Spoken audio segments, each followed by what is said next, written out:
What's going on, guys? Welcome back to another War Thunder video. Today we're talking about the IS-2. This is the number 402 version of the IS-2.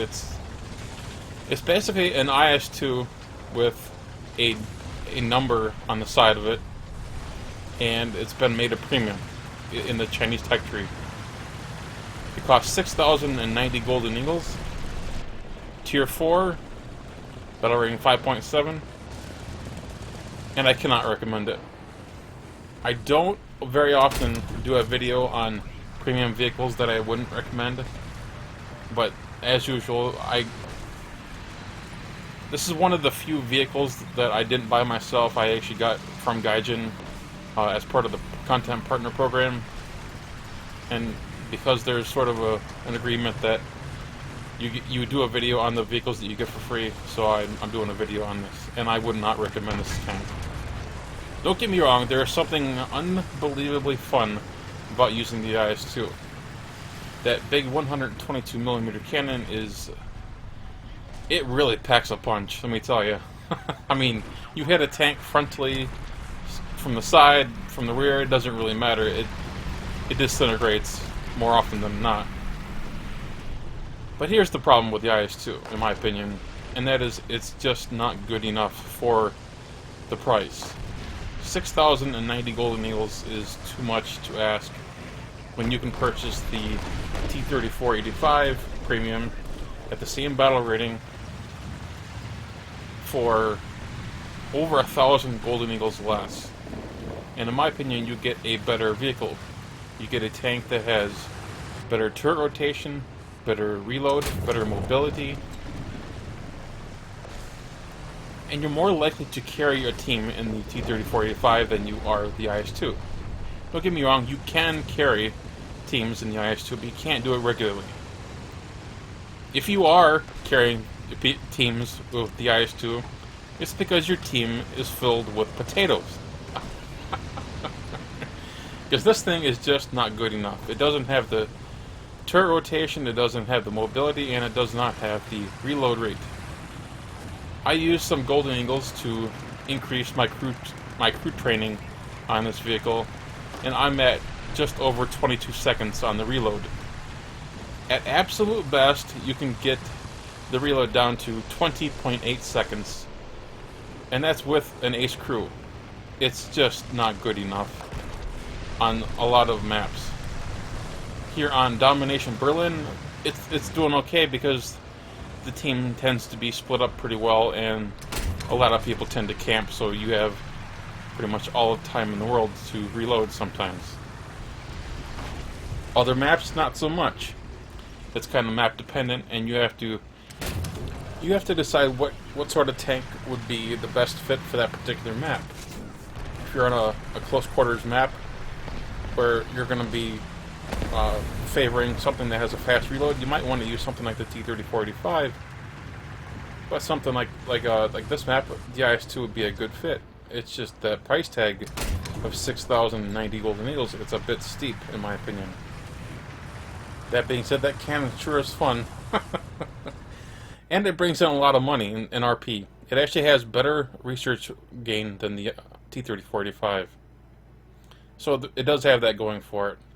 So from that standpoint, I guess there is something to be said about the IS-2, but I still think that the T-3485 is the better value. I guess I would say that the IS-2 and the T-3485, they tend to complement one another.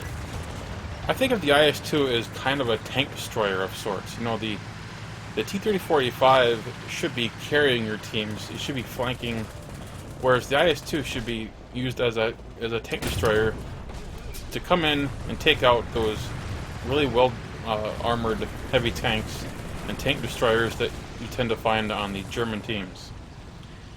In Germany, by the way, in my battles here the other day, they were really a problem for us. I had a really challenging time with them. Germany is absolutely stacked at this tier, at this battle rating. From 5.7 to 6.7, they have so many good vehicles. heavy tanks, medium tanks, tank destroyers. You have a few really good light tanks. But Russia and China, along with U.S., I gotta say it is a true mixed bag. They field just everything, and so many mediocre vehicles, PT-76s, those Type 63s. I mean, just all kinds of just mediocre stuff, man. Meanwhile, as soon as the Allies die, what do? They spawn in a P-47. Maybe they get one kill. And because they blow their spawn points on the P-47, they end up not being able to respawn in anything other than a M19, so they tend to leave the battle.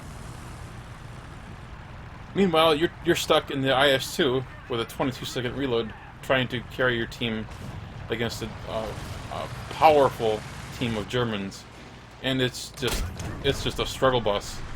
At least it was for me. I played 10 battles. I won 3.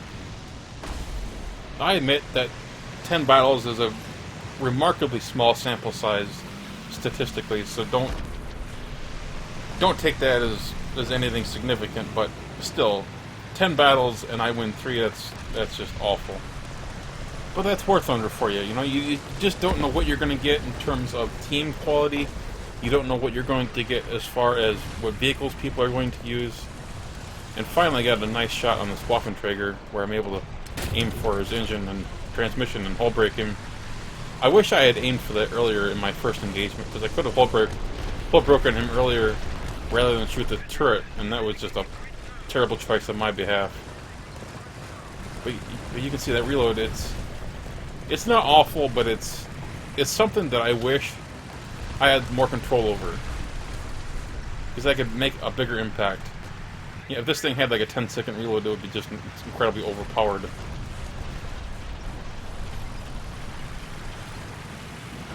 I want to shoot that guy, but I can hear something approaching.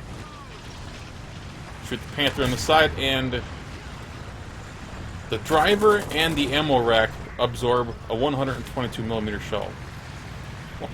What? Excuse me? What was that, War Thunder? Tiger 2P is over here on the corner, so I take him out. I love killing those things.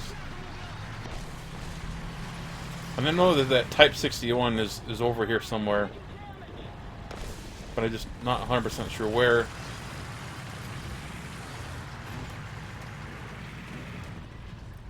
And it's too late when I realize that he's out in the open.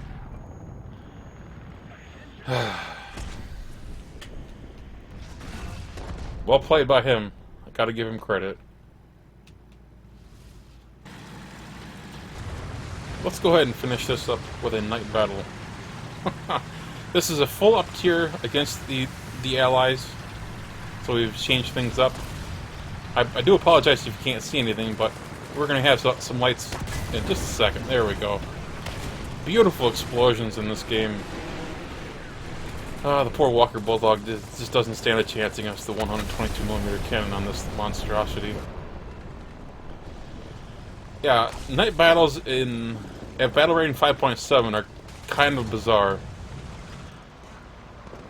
It's kind of interesting in top tier because you have thermals and night vision, and it really does help. Of course, I can't see a freaking thing. And of course, he's dead. By the time I got settled and I could see the weak spot on him, he was dead. Do you even need to aim for the weak spot on the Jumbo with this thing? I don't even remember. It's been so long since I played the 122. And almost every battle that I played this night, it was against Germany. I only played a couple against America, and there were very few Jumbos that I faced. Usually the few Jumbos that were on the enemy team were dead long before I got to them. Poor M18. Imagine, oh my god, M18 getting blasted with a 122. That would be absolutely horrifying.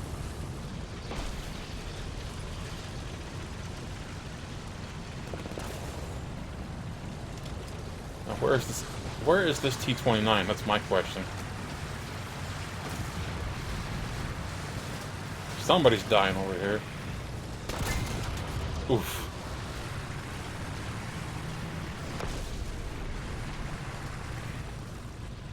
Third person, I could play this game for 10 more years and I will never become great at third person aiming.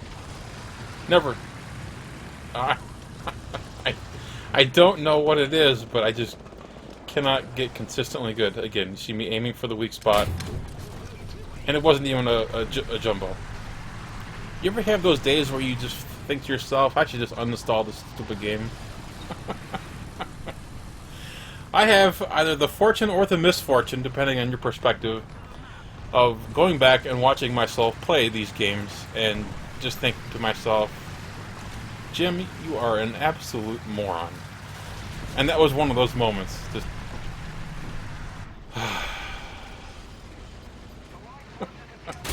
there we go. I actually killed a jumbo, and I didn't even have to really aim for the weak spot, the machine gun part. He's got a nice little side shot. I redeemed myself.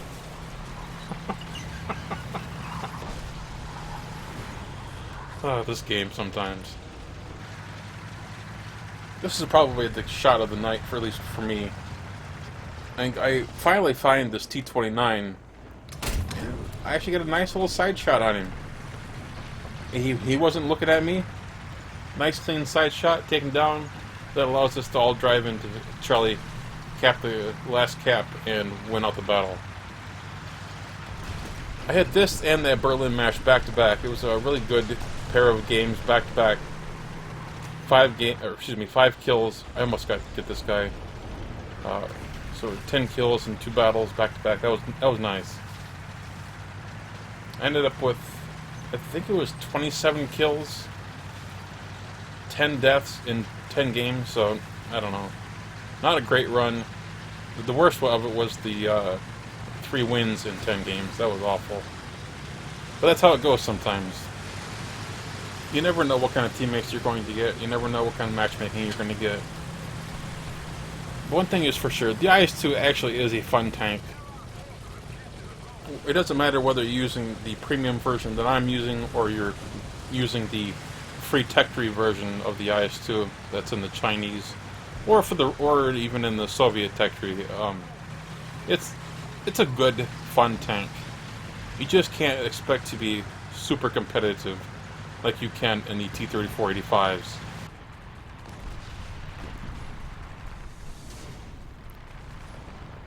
I would definitely recommend the T-3485 over this. It's good. Don't get me wrong. It's really good. It's got great rewards. That's a lot of RP and Silver Lions, considering I didn't do a whole heck of a lot, to be honest with you. 5 kills, 83,000 Silver Lions. Not at all bad. Anyway, guys, I hope you all enjoyed today's video. If you did, click that thumbs up button. And of course, if you're new to the channel, please subscribe. Take care, guys.